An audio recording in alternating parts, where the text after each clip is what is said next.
Hello and thanks for joining. My name is Paula Gorry and I'm responsible for Stampin Up UK.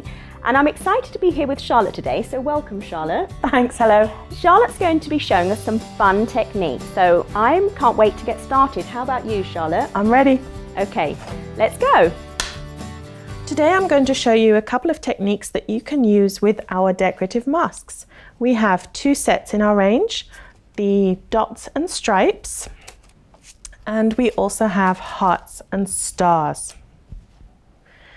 The most basic way to use them is to place them on a project, and you can stick your project down and the mask down with a bit of washi tape so it secures everything. Then we'll take our sponge daubers, and you can start from dark to light or light to dark. If you only want to use one of these sponge daubers, then preferably start from light and then graduate the color. I'm going to start with the lightest color, it's pink pirouette, and start from the top of my project that I can see underneath here, and just tap some color in.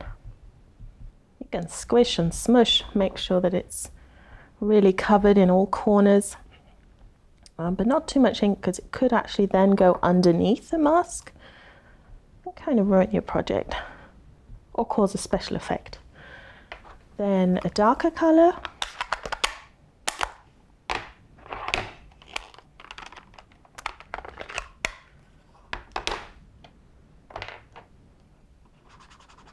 an even darker one,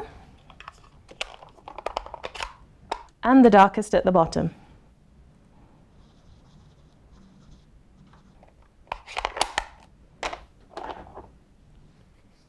So remove the mask carefully,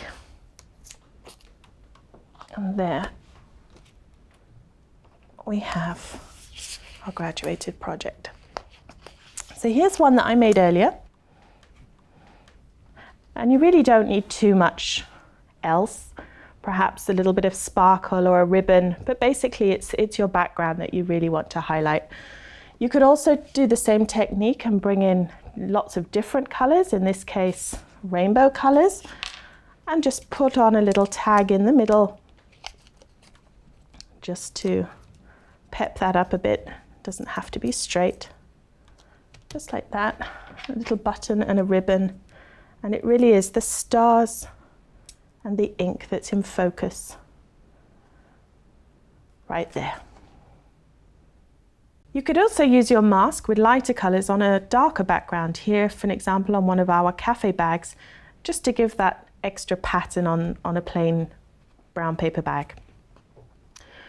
If you've used Whisper White on anything, the craft stamp pad, your template will probably look a little bit like this when you finish with it. It seems to be a waste of ink, but just get a darker piece of cardstock and flip that pattern over, position it carefully down, like so, and then take a brayer and just roll over the top of it, and here you'll get a wonderful negative pattern effect, and you don't feel so bad about wasting all that ink. Lift that off. Doesn't that look cute? And here would be a card example using the negative pattern. So you can also think a little bit outside the box and use different mediums. Here it looks like tone in tone, but in actual fact it's been embossed with clear embossing powder, and that just gives a little highlight and a little sparkle to a project. You could also use Versamark and a heat and stick powder and use some glitter. And I think this has just such an awesome 3D effect to it. And because it reminded me of the word awesome, there's a perfect stamp set to go with it. And that would make a perfect gift or an anniversary gift for someone. You can then start playing with the masks themselves. You can layer them. For an example, here I have the dots and the stripes again. And how fun is this when you place one over the other? You can see I'm going to get some little half moon effects here. take perhaps a larger sponge, and I've just cut a round sponge here into quarters. I just stapled a bit of paper here so that I can hold it and not get too messy. I'll just rub that on, pick up some ink, and then sponge down. Keeping it tight, you might want to bring in the washi tape again so it doesn't slip. But for demonstration purposes, this is absolutely fine. If you dab over the top again and again, it'll get darker and darker. And when you lift the masks off carefully, you can see that you have a really sweet pattern there. So that's a really fun idea. Of course, if you do it a lot bigger and then you can cut it to size, it's going to look a little more neater. Here's an example of using the dots and the stars together. And you can literally place each single star, or take a single star and just place it in the middle of one of the dots. So you can get that effect. Or to get a more 3D round effect, marble effect, you can take the dots and place the stars over the top of them so that you just get the odd random star and it goes off the edge and gives you a nice sort of round 3D project. Some other things that you could do is just lay the masks how they are. Start with one and then just put another one over the top of them and blend them in. Get crazy with some colors. Here are the stripes.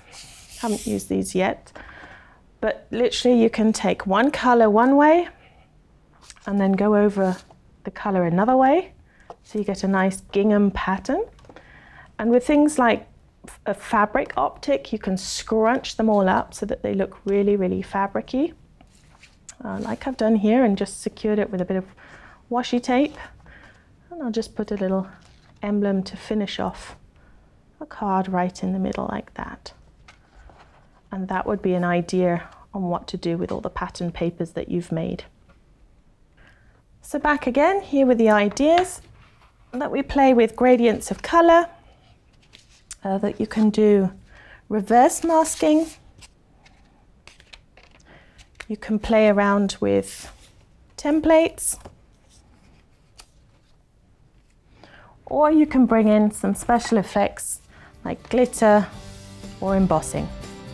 I know there are many more techniques that you can do with the masks, and I'd love to see them on Facebook. Thanks for watching. Well, we hope you've been inspired by Charlotte's creative sharing, and we hope to see you again very soon. Thanks for watching. Bye-bye.